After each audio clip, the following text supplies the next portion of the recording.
Hey, welcome to Resilience is a Muscle, from setbacks to comebacks. I'm your host, Laurie. And this is the podcast where we get real about what it actually takes to recalibrate forward, show up, and keep going. Every episode, I'm sharing something that helps you build the reps to grow stronger. Let's get into it.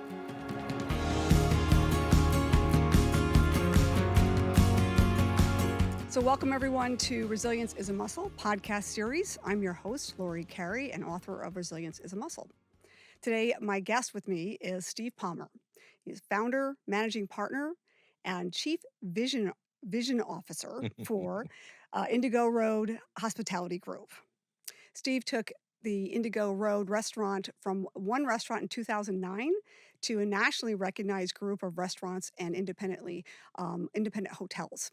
And he is a 4 times James Beard's opportunity restaurateur. Yeah. Semifinalist. Yeah. That's an incredible honor. It is an honor for sure. Yeah, so welcome to the show today. Thank you for having me. So the first question I have for you, Steve, is, what does resilience mean to you in this moment in your life? Because it's different throughout our lives, right? I think it is. I think that resilience is born, in my opinion, out of a lot of different things. I think often it's trauma. For me, it was childhood trauma of losing my father at a young age and my mother kind of abandoning me pretty short after that. Resilience today, the common thread, I think, from a 10-year-old boy to a mid-50s-year-old man, for me is faith. And I don't even necessarily mean in the religious context, although I definitely am somebody who has a deep spiritual relationship with a higher power. I think it is the ability to have a belief or a hope or a wish or a something that is beyond yourself, something that's positive in nature, right? Even in my darkest times, I had this sort of fundamental belief that, gosh, there must be something better for me in store. Yeah. Working in the restaurant business, it's interesting. I feel like we're in this moment now, call it the last 10 years, where there's a lot of conversation about how hard the industry is, both the workplace, and a lot of it's very needed conversation. But when I was coming up, we never thought we worked in a hard industry. We just thought we thought the work was hard, Right. but that there was nothing particularly. I mean, so is the work in construction. So is the work. Yeah, it's all relative. It's just all relative. Yeah, So yeah. I never remember thinking like, this is a toxic environment, like a lot of the things that we hear today. So I think resilience is really sort of, oftentimes you find it in really, really tough times. But for me, it's born out of the belief that there can be something better. Yeah. Even if I don't know the path Right. from point A to point B, just a belief. I don't know, maybe that's a diluted optimism. No, it's a mindset. It's a mindset. It's very much a mindset, because my physical circumstances at different points in my life would not have suggested that there was something better coming. Yeah. Jails, IV drug use, homelessness. I mean, a lot of pretty heavy, dark stuff. But I didn't necessarily know how to get there, but I just believed there was something better. Yeah. And there's some science behind that too. I'm sure. And so what the message that I'm really promoting out there is this concept of resilience revolution, right? That it's, and this from your experiences in life, that you can overcome things, right? 100%. If you put the hard work in and you believe right. enough in yourself. Right. And there's some science behind that as well, is that, our brains were designed to protect us. And so we get in our own way, right? We get in our own way. We can think these thoughts in our head can tell us, that we can't do something or we're not capable of something. But if we can change or reframe the conversation in our head, this is where resilience comes in, because we know I've been here before. I've been in harder situations. I got this. Right. And that self-talk is what gets you through. Accomplishments that you would read in my bio. There were mentors, angels, community. There were people people that loved me when I couldn't love myself, Yep. people that saw things that I didn't see at the time. Exactly, yeah. Yes, Your for sure. potential, the potential in you and Right, who you were right. and what you can become, That's right. and those people being around you to support you. And that's a big part of what my book is about, seeing that there is potential for everyone and it's not No something you're question. born with. You're not resilient because you were born with that DNA. No, It's something you build, it's muscle that you kind of create and build for yourself over time. I agree 100%. And it's not something you can always do by yourself, right? Yes. I don't think life is meant to be done No, alone, it's right? not. It's I not. It always takes a village. it takes a village, and I love Yeah, my village. I do too. You I do know, too. That's I have a great. good village. Excellent. Yeah, Yeah, I feel the same way. yeah. So tell me, in your life, you lost your dad young, right? Mhm. And your mom, you kind of lost her too, right? I did, I Yeah. did. My father, was diabetic. Mhm. This was the '70s, and when I was 6, his body really started failing. He went Yeah. blind, he Yeah. lost the power of his legs, and so he was in a hospital bed in our dining room, Yeah. and his father, who was, I mean, my absolute hero, captain of the Georgia Bulldogs, World War II vet. Right. He got diagnosed with lung cancer 6 weeks after my dad died and I was at his funeral on my 11th birthday. Wow. And so, in a lot of ways, and I always say this because it's important, my mom has her own story. I just don't know that she was equipped. Me and my sister, Yeah. I think she was going through her own grief and fear. But yeah, I mean, for better or worse, have kind of been alone since I was 12 or Yeah. 13. So who in your life modeled resilience for you? Goodness, in my own life, I think that there is at my youth group as a young kid, there was a guy named Bruce Baxter who had lost one of his legs was amputated, and he was a state champion wrestler. Wow. He wrestled with one leg, Amazing. and and he ultimately died like pretty soon around the time that I was getting to know him, and was grateful every day. Yeah. There was never a complaint. There was never, I can't believe my life. It was always sort of seeing everything as a blessing, even the tough stuff. Yeah. Um, Strong optimism. yeah, he was the first one that I was really around, and I only knew him for about a year before cancer kind of took him. My dad was in a hospital bed for 4 years. I never saw him give up. I never, he there was no pity party. So pretty early, I was 11 or 12. I had these kind of examples of, people that were actually dying, Yeah. that refused to quit. Yeah. Yeah.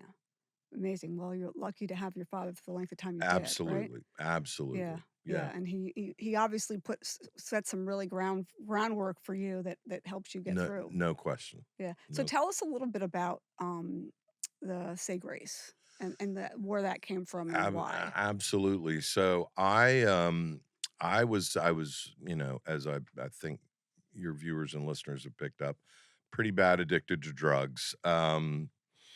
And the subtitle is How the Restaurant Industry Saved My Life. So coming out of all of that trauma, 17, 18, I found the restaurant business. And for better or worse, drug and alcohol behavior was widely accepted. But what I always say about the restaurant industry is if you're willing to work hard and be a part of a team, there's a place for you. It doesn't matter the color of your skin, economic background.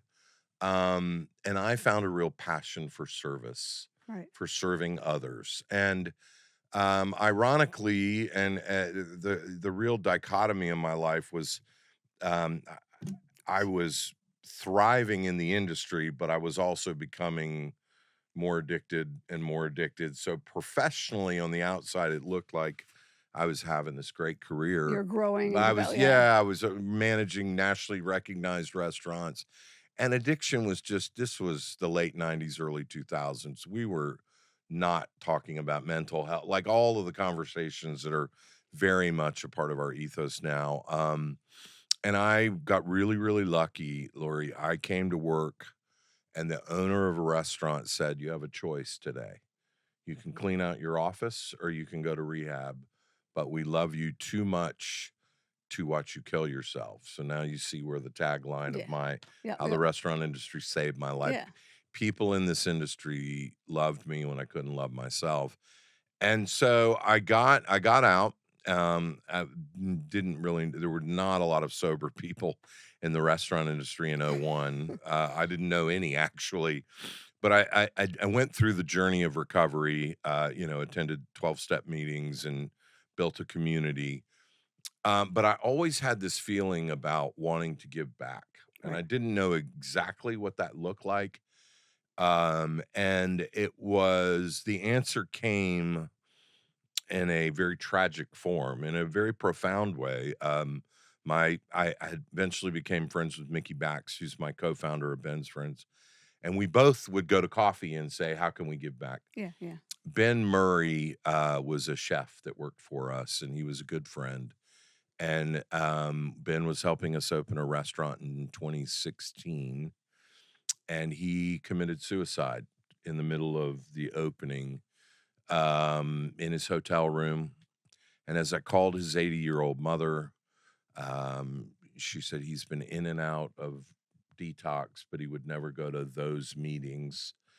And that really compelled Mickey and I to we started Ben's Friends, which is a weekly support group run by sober restaurant people for people that want to get sober. And about that time, Forbes approached me to write a book. They were starting to, New York Times had done an article on Ben's Friends. There were starting to be some, and I almost didn't write it, to be honest with you, because I, it felt a little narcissistic, a You little, had to get a little vulnerable. yeah, yeah. It felt a little self-congratulatory. I was sort of like, people want to read about my life. And Mickey and a chef in Raleigh, Scott Crawford, who's sober, said you absolutely need, even if you help one person. Yeah. And so I said, okay, well, I'll donate all the proceeds from the book if there are any. You certainly don't write a book to make money, but Nope. if there are proceeds, I will donate them to Ben's Friends. And during the pre-sale, it went to number one on Amazon and was a little wild. I mean, the like I suddenly started like I was in the Atlanta airport and someone stopped me and said, "Are you Steve Palmer? I read your book." And um you're an author. The, I mean, I'm in a very public environment anyway with the restaurant Yeah. industry. The ripple effect of that book has been pretty incredible. Yeah. I'm so glad I wrote it. Yeah. Don't think I'll ever write another one. Um, Revisiting, it was tough. It's painful, I'm It sure. was I super know. painful. It Yeah. was not, Yeah. was it cathartic? No, it was not. It was, I would call my sister, hey, am I remembering this moment in Right. time? Right. Like, I Yeah. want to make sure. So that's a very long-winded answer to how I came to the book. But the No, book it's has great. really, I think the true benefit of the book has helped to grow the Ben's Friends Yep. movement. We're in 24 cities in America now. Yeah. Wow. 21. Congratulations. Thank you. It's really been because of Mickey. Mickey, I have a pretty busy day job, but Mickey is full-time executive director. We have 21 Zoom meetings a week. Now it's international. So Fantastic. it's been wild. So you're really making a ripple effect of impact with that book. That's the hope, Yeah. right? I love that. And that's What's the number one thing you think people need to possess to have resilience? they Now I'm interviewing you because I'm yeah. curious. Yeah, it's really about understanding how your brain works. Okay. If you can understand that your brain is just there to protect you Right. and that it's designed to not to make sure you're successful, to keep you alive. That's right? interesting. Yeah. And so what we do in this, and the reason why, we teach this is because we saw it firsthand when we're teaching young adults in these technical career opportunities, which are growing now like crazy, and AI is not slowing it down. It's just getting faster, and people are, getting, just disrupted from their career paths, and they've got to rethink. And so there's a lot of mental health issues. There's stress for everyone, and there's just challenges in life. Right. So how do you step back and help people understand how to learn new things, right? And reinvent yourself potentially if you don't have the right mindset, right? You can't grow and develop if you're in a state where you're thinking you don't belong, or I can't do this, right? You have to be in that I can. And so when you understand and have those foundational knowledges of how neuroscience impacts us as humans, right? How our brain is working. Once you understand that, when you do something or you say to yourself, "Oh, I can't do this," then you can stop yourself and go, "Wait, that's just my brain trying to Right. protect me from this moment." Because whatever's going on here, whether it was from a childhood trauma, that I'm bringing that mindset forward and thinking that this is still the same, it's probably not. You Right. don't need those thoughts anymore because you're no longer a child, you're an adult now, right? So how do you make a decision to move forward knowing that that conversation in your head can be changed, Yeah. right? It's not who you are. It's not, it doesn't define you, right? You can reinvent yourself, and you can, this concept of neuroplasticity where you can rewrite new pathways. And that's what's happening with addiction, right? So when you're Yeah. going through addiction recovery, you're writing new pathways in That's your right. brain, Yeah. right? 100%. So what that's really telling us is that you can change anything You if you can. if you really have the right mindset, right? Yeah. We're not talking about athletic stuff here. We're talking about brain, Brain. right? It's about reframing the conversation that you're having with yourself. I love that. There's a book out there. The author is Charlotte Duckworth, and Oh she yeah, wrote a yeah. book about grit. That's exactly the same concept. It's And all, I and thought it we was do a lot of the fascinating. research from her. Yeah, I Yep, thought yep. it was fascinating. I met her that, the that ultimately success in this world is not about intellect or No, education. It's about resilience. it And is. and I loved what Winston Churchill said, if you're going through hell, keep going. Yeah, yeah, I mean, yeah, I maybe because of my circumstances, maybe it was I thought I didn't have a choice but to keep going. I don't know. yeah, But I'm glad. I have a 15-year-old daughter, and I said, Maddie, I don't care what you do in life. I want you to love what you do, but you will work hard. yeah, Like just have that grit. yeah, yeah, A lot of business owners in my space right now, if you took a poll and said, "What do you think is the number one thing that's missing?" It's resilience and grit. That's why we need a resilience revolution. Yeah, we do, and Yeah. sometimes you hear um, the word anxiety, and I have anxiety. I'm not, but sometimes that word is really what somebody's experiencing is stress, Yes. which is that's part of the adult Yeah, experience. yeah. I mean, it is, It's and how do you manage it? that's right Are you in a doing healthy something in in a a healthy in a way? healthy way. Not That's in a right. negative way, but in a positive That's way. right. So Yeah. what do you do to manage your stress? The gym, spin class. I love spin I class. That's yeah, great. I need that kind of environment to sweat. Yeah. I too love being outdoors, Yeah. and the mountains for Yep. me is a very, in the summertime, I'm out in Montana and Wyoming as Nice. much as I can possibly be in a river with a Yep. fly fishing rod. But Yep. yeah, anything that slows my vibration. I have 2,500 employees, and Right. and we're in 8 states now. Yeah, 8 states. It's a lot. Yeah. It's high intensity, it's high Yeah. stress. I love it all because Yeah. obviously I wouldn't keep doing it. But yeah, I think nature, putting the phone down, I agree. It'll all be there when you get It back. will. It will. I did these 5-day horseback trips into Yellowstone. Yep. 5 days without your phone.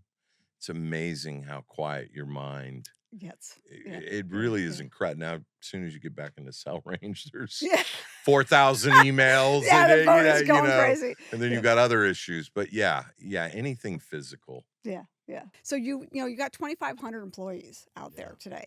I want to talk a little bit about, you one of the things that you're known for is this known as the people first approach that starts with caring for employees. Tell me what that's about. Sure.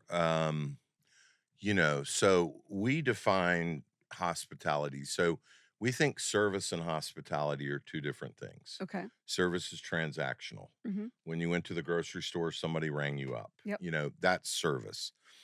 Hospitality is how you feel about the service you received, right? Maya Angelou said, people will forget what you said, they'll forget what you did, but they'll never forget how you made them feel. Right. That is the ethos of this company. Yep. We think that when our employees love their job, guests are going to naturally have a better time. Like, even if all the technical things are true, it's the same as restaurant B. In our hotels and restaurants, we think that it's our job, our duty, and our inspiration to create a better working environment. So we have a saying that our goal is to leave the industry better than we found it. And that starts by putting your employees first. They're even more important than the guest. Yeah. The guests are number two. We're Yep. certainly not saying guests aren't Yep. Right. important. And that culture is all there's a lot to that. It's how we speak to each other. It's how we deal with stressful because it's a stressful Yeah. industry. Yeah. Drugs and alcohol was a big part of that for a long, long time. I'm so grateful that in this last 10 years, like, mental health has become very normalized. Yeah. We provide free mental health counseling for all of our employees. We have a home loan buying program where we'll give you the loan to your house. You have 3 years to pay it back interest free. So we make no money, Wow. and we've helped dozens of employees buy homes. So it's sort of looking holistically at it beyond compensation. Compensation's important. Right. Not I'm not saying, it's not, but it's not the only thing. And if you're Yeah. in a crappy environment, Yeah. no amount of compensation is going to make you enjoy it. Right. Right. Um, so yeah, we began this work on culture in 2014. I had 3 or 4 restaurants, and my sort of old tapes that you were talking about was very much imposter syndrome. You're an addict. You're going to blow this up. Yeah. You're not deserving. And so I really wanted to know why other people thought my 4 restaurants were working. Yeah. And the results was it was the people. So then we dug a little bit deeper. What is it about our people? Right. Turns out it's not about resume, it's about emotional qualities. And we started interviewing to the emotional qualities instead of where somebody had worked before. So tell me about that. How do you do that? So we identified that the emotional qualities we wanted in people was self-awareness, um, curious intelligence, always wanting to learn, Yep. collaborative spirit, passionate drive, and work ethic. These were the Those are things. similar qualities Yeah, that we have at our organization as yeah. well. And so when you and then we developed questions to that. Right. And then we developed a system where you had to interview with multiple people, Right. and they were not going to talk to each other until the end of the Right. process. And we have really found, especially lately, once we got out of that post-COVID staffing Oh yeah, shortage, that and was craziness for you guys. you I know, don't, yeah. and the media was quiet quitting is a good thing, and no, it's actually not. We we really have found that our people, like, there's nothing more satisfying than watching somebody enjoy their job. Yeah. And especially when during an opening, when we're opening a new hotel, or I do a talk called Coffee and Culture where I talk about our values. And you hear it a lot. I had about given up on the industry because of how toxic the environment was I was working in. And then they experience our environment. And Lori, I always say the work, I can't change the work. Yeah. 8 o'clock at Saturday on Saturday night is 8 o'clock on Saturday night. But if we change the environment in which you do the work, Yeah. I think it changes how people feel about the work. If Yeah. they feel safe, if they feel Mhm. valued, they're not being yelled at and screamed Right. at. Right. There isn't drug use. I Yeah. mean, we create professional, safe environments. And guess what the end result is? The guest has a better time. Yeah. and we have a better, more successful business. Yeah. Our financial success is directly tied to our culture Right. every single day. Every single day. And yeah. So we part of what some of the work that we do in our organization is helping companies with building that culture Right. of a psychologically safe environment. And Right. that's really what you've done. Yeah. So how is to past COVID and now AI? How is artificial intelligence impacting your space and what you're doing? I think it's going to help us, and I'll tell you why. I think pragmatically there'll be some, guest preferences, guest revenue optimization. There'll be, reservation management. But where it really helps us is I think people are going to still want to sit across a table and break bread. Yeah. And I think that that sense of community and that communal connection, that has such a long runway. In the hotel space, travel is about Yeah. experiences. So I think we're never happy when people lose their jobs. But as I'm watching Amazon lay off 30,000 people, I think it's going to help hospitality because this is work that I don't think robots can. You need all of the empathy of a human being when you're checking in, when you're asking for a wine recommendation. Yeah. So I actually think the future is very bright with AI, and I'm not concerned at all. Good. I think fast food, I think, McDonald's, they'll be robots, I mean, in 5 Right, years. Yeah, because yeah, I mean, that's the environment, right? yeah, You're I not mean, expecting to get a cheery person there. that's right. You want efficiency. You want in and out. Yeah, I mean, I saw an interview, I watched a podcast the other day with the CEO of Uber. Okay. And he is known, he's a hard pusher, but he's known as being like brutally honest. And he came out and said, "Yeah, in 10 years we won't have drivers anymore. Right. It'll be all It'll self-driving it'll be cars. autonomous." Yeah, it'll be self-driving But I cars. think hospitality's in a good space. Yeah, I agree. I agree. I I think that, for me and my family, I do a annual trip every year with my grandsons. I take them we go camping, Oh, that's tent great. camping, Yeah. hiking, whatever. It's all as long as there's hiking involved, we're good. And being outdoors. Yeah. It's really about being Yeah, yeah, outdoors. yeah. And so, doing that every year is important because I want to be out and doing things with my family. And that Mhm. requires hotels and All restaurants the and things. all those things Yeah. that we want when we go there, we want the experience to be really amazing, right? Because we want to spend time together Right. and bond together and do away from technology, right? So you're right. More people are looking for that kind of experience. I Um, I couldn't agree yeah, more. board games, puzzles, just Oh, to be able to yeah. connect and do things with family. So how are you thinking or rethinking the space that you're providing for people? Are you making changes around that to No. accommodate that? No. No. No. I again, I think that Open Table, which is our reservation platform, I know they're investing heavily in AI. I think, on the hotel side, the check-in experience, I would imagine, will become more seamless. But we're not, and it's not that we wouldn't. Right. We haven't been given any information yet Right. that we need to change our approach. We're Right. certainly open, Right. but uh, the smart people in my space, they're sort of the buzzwords now are that we're going to end up having more time to spend with you, the guest, Right. because a lot of the back office stuff is going to Exactly. get automated, Yeah. Yeah. which hospitality people thrive with on people. Yeah. They don't want to be in an office And anyway. So yeah. I can't say it enough. Yeah. I think AI only helps Yeah, us. it'll take care of the administrative stuff so you Right. can be with the You can be with customers the and be more customers. present with the That's right. customers. That's Yeah. right. When you're leading your restaurant managers and Mhm. you're working with an opening for a new restaurant, Sure. what's the leadership training look like for your teams to make sure that you deliver that culture and that culture is from you top down throughout your teams? We have a saying, it's a straight up rip off of Simon Sinek. I love Simon Sinek. Yeah, I do too. It's not about being in charge, it's about taking care of those in your charge. So the idea of servant leadership Yeah. is pervasive with us. Um, and I mean this sincerely. I am one and there are 2,500 employees, Yeah. right? So the sheer math would suggest that I need them a lot more than they need me, right? They can all go get other Yeah. jobs. Yeah.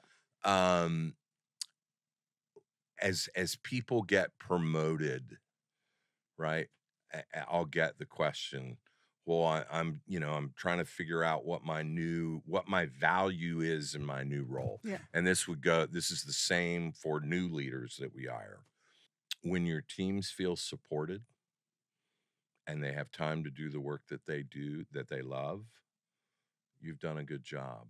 Right. And we talk a lot about this idea that leadership is about service. I always say leadership is an act of service. And too often, I think in the Indigo Road, if you're a manager, chef, any form of leader that is there to, because you're climbing a ladder for the fulfillment of self, Hmm. we're not the company for you. And Right. and it'll become abundantly clear real quick. Right. It'll become obvious. Yeah, Yeah. and Yeah. when I Yeah. interview, especially people with long, distinguished resumes, Yeah. I've almost stopped hiring those people because, Really. well, I always say, um, a couple of things. I'll say, listen, we're not questioning whether you know how to be a general manager or not. Right. The question is, do you know how to be an Indigo Road In the manager? culture, can you fit in the Can you culture? fit in the culture? Yeah. Your resume says technically you know how to do the technical aspects. Yeah. And I always say, listen, don't come in hot. Yeah. Don't come in with at my last job this or at my Right. last, because this, that's ego and It is. insecurity. It is. Yeah. It's all Yeah. insecurity. I Yeah. always say, come in, roll up your sleeves, Yeah. ask questions, be one of many, Yeah. and you'll be embraced. Be curious. We last week we had a leadership conference Yeah. with 250 people, and the topic was staying curious. Yeah, because when you're curious, that means you're not necessarily judging what somebody says. You want to understand more. Tell me more. Yeah, tell me more. Tell me more Tell me about it. more. Yep. I am so grateful that I work in an industry. I think there's a lot of industries, but it's always changed. I'm still such a student Yeah. of what this chef is doing, how You're he's learning from your employees, and that's always, important, right? always. And Yeah. I was out to dinner with some folks, not even in the industry, and I immediately was like, tell me about your Yeah. business. Yeah. I have a curious mind. Yeah. And I think remaining teachable Yep. is Lifelong so learner. important. Yeah. Yeah. But yeah, that's what I would say to a new leader is, having a servant's heart is a really good place to start. Yeah. Yeah. We'll teach you all the All other the other stuff. stuff. Yeah. We'll Yeah. teach you all the Well, other. because here's the thing when you're interviewing somebody too, because you can't necessarily teach that. You cannot. Right? You cannot. And Yeah. You y- can shape it with somebody really young coming in, yes, but it's not that there is such neuroplasticity. We know we can reshape people, yes. I'm but not saying, yeah, yeah, but there are some times where people don't want to be shaped. They don't want to be coached. They're not coachable, they're right? not coachable. And that's always Yeah. so And discouraging. uncovering that is the first thing, right? Are Right. you coachable? Because if you're coachable, I can shape and help you become your best person, right? And you're going to be surrounded by a group of people that all they want to do is help support Yeah, you. exactly. Yeah. Yeah, remaining teachable. You have to interview with 6 people to get a job with us. So we feel like we're pretty thorough, and yet this. Yep. Sometimes we make bad hires. Yes. And it is usually obvious in the first week or 2. Yeah, so fail fast, Yeah, right? it's Yeah, it's like, wow, woof. yeah, Remember yeah, that part where we said that how we treat each other is the most yeah, important thing? yeah, We really meant that, yeah. you know. This is not a Um, speak. We live it. We live it. yeah. And I think the other thing, Lori, I feel so privileged to lead others. Yeah, And that act of trust to me is a very sacred thing. If people are putting their trust in you, yeah, think about it. We work more than any other thing we do in our lives. yeah, If they're putting trust in you to lead them, that's a It is a responsibility. big responsibility. And it's very humbling to me that like I've taken one restaurant to this, now big company, which quite frankly, a lot of days still overwhelms me. Yeah. I'm like, oh my God, this is a big company. If you're in a position of leadership, it's a privilege. And Yeah. it's to me as the founder of my company, Yeah. that's the most obvious thing, but apparently it's not obvious to people. Yeah. Yeah. Leadership is a privilege. It is a privilege, and it is a serve. You're serving. It's an Yeah. act of So for service. me, it's I love about leading and for what I do with the growth mindset and teaching Mhm. is that I love watching my staff. I love learning from them, but I love watching them, overcome an issue Yes. and be proud and excited about it Yeah. and be feel joy. You can see it in their face. Yeah. You can see it in their work. This book, for example, I love telling the story is that our publisher did the front cover of the book, right? Okay. And my team, one of my team members, who's just an amazing creative artist, he's our technical administrator, and so he was doing the website and he was getting it all set up, and he had taken and drafted some new pictures of the book with the binder on the side having that purple in it, and I looked at it and I went, "Wow, the book looks amazing. We need to put that in the cover." And so we gave it to the publishers and said, "We need you to add this." Because this is like, and so it was like a team effort that everybody was contributing in some way, Right. and it came out of his creativity and looking at the website and saying this looks really amazing, and then us seeing it, recognizing his work and his effort, and saying let's show that because that's really cool. So now when he sees this book out there, he knows that that piece was his, right? That's That's awesome. part of his, and he helped shape that. No different than in a restaurant when people leave your restaurant and they send you a great, recognition or award Yeah. of how their experience was there. Somebody's birthday, anniversary. I mean, you think about all those moments in a restaurant where people are those are memories that last a lifetime, Yeah. right? Anniversary, 50th anniversary, whatever it might be. Mhm. Your staff is part of helping shape and make that experience amazing. And so for us in our world of giving, it's about helping somebody build the skills and get a job and have be able to sustain their families, Right. right? So Oh, the yeah. efforts from our book goes towards that, where you're helping those people within your organization overcome addiction and live Yes. their true best selves in their Yeah, lives, that's right? right. So it's all about leading and giving back to the world. And again, I'll put the resilience revolution in there. I like We that. need everybody to really experience a resilience revolution. I have a question for you, Sure. and it's a little bit rhetorical based on the fact that you wrote a book. Yeah, Do you feel like as a society we're lacking we resilience, are. and why? I think that we were never, there's a gap in our time. We haven't had war, right? We're not fighting wars, Right. and we're not, and our brains are perceiving threats that are not real threats Okay. because it's still trying to protect us, right? I see. So we're not really building resilience unless you've had a childhood trauma or something. There's a lot of Right. people out there who have never had. I'll give an example of where I see it common. College students coming out of maybe affluent communities, Sure. right? Going to college, never having experienced any kind of trauma in their lives. They've had Right. everything given to them, right? And now they're in college and they've got to fend for themselves. And maybe they're exposed to alcohol for the first time Right. with no handcuffs. Sure. Have at Yeah. it, Yeah. right? Woo. Then and they don't understand, they don't have the resilience to say, "Oh, wait a minute, that's not a good thing to do right now. I've got to focus over here, right? And this is where my mindset needs to be," because they weren't really that resilience wasn't built in them as a young adult. We're catering to our kids so much. We don't let them fall down and pick themselves up Right. again, right? Right. So that's and I'm seeing a change though. The parents of today, that I'm seeing from my kids who maybe were raised with a different type of mentality. My mother, raised me with there's no such word as can't. Right. And this is a woman who survived after having with 4 kids and her husband committing suicide, right?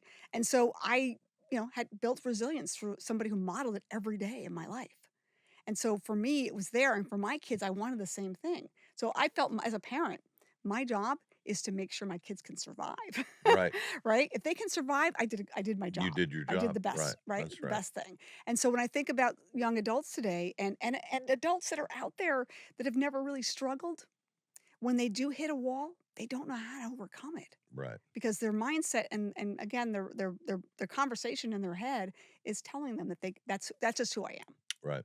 right? That's one thing I'll hear. So, oh, that's just who I am. No, well, maybe it's not just who you Right. are. Maybe you could change a little bit, Yeah. right? If somebody's giving you feedback that's negative and you keep hearing it over and over again, are you listening? Right. Right? Is it valid? Can it be validated? Right. And can you start to think about how you might shift for yourself to make yourself better? That's right. Right? And so how do you teach this young adults to do that? So we teach it as a skill. It's a part of a skill of our courses. And the reason why we teach it is because we're teaching really hard stuff. We're teaching things like critical thinking and coding Right. and logic thinking and processing and like a computer, right? We're teaching them to be like a computer or like a computer scientist because they have to be able to look for patterns in the industries to see where the shifts are going because their job may be irrelevant. And if they're not watching for the patterns of change, they're not moving with the patterns Right. to make sure that they have a sustainable career long term, Sure. right? Because that's what's going to happen if they don't. You get blindsided, Right. right? And now you're out of work. And now what are you doing, right? Are you Right. blaming everybody else or are you looking inward, The right? victim mindset. Exactly. And so It's it terrible. is. It's a terrible mindset. So you have to be your own advocate and you have to make sure that you're protecting yourself and thinking like, with a resilient mindset and a growth mindset that you have to continue to learn. Gone are the days where you learn one thing and you're done. You go to college, you Right. get out, you get a job, and you're finished. Right. That doesn't exist anymore. Sure. Our young generations are getting multiple jobs, multiple career paths, Right. and they're shifting and moving constantly. That requires resilience. Mhm. So if we're going to survive in an AI world, we all need a little bit more Right. resilience. Amen. Amen. Yeah. So it was a pleasure having you here today. Thank you for I'm that. so I thrilled certainly to have you appreciate it. and to hear your story. Congrats on your book. Thank and you. Thank you for the work that you're doing because we need a resilience revolution. We do. We Yeah, do. absolutely. It was a pleasure chatting with you. And for those of you listening, we'll see you again on our next episode. And as I always promise at the end of each episode to give you guys something you can use today. So in the book, there's some worksheets in there for you on your stress audit so that you can go ahead and do the stress audit and see where you're at and measure where you might need to start to do some thinking about yourself and about what you are doing to manage your stress. Maybe it's going for a hike. Maybe it is getting out to the gym with a friend or somebody to help you kind of take that next step. So enjoy the rest of your day, and thanks for joining us. Thanks. That's a wrap on this one. Thanks for being here. It means more than you know. If you know someone who could gain value from a more positive mindset, share this with them. Or better yet, model it for them. Be the domino that starts a resilience revolution we all need to move forward. Remember, every comeback started with a setback, and resilience is a muscle you build one rep at a time. I'll catch you on the next episode.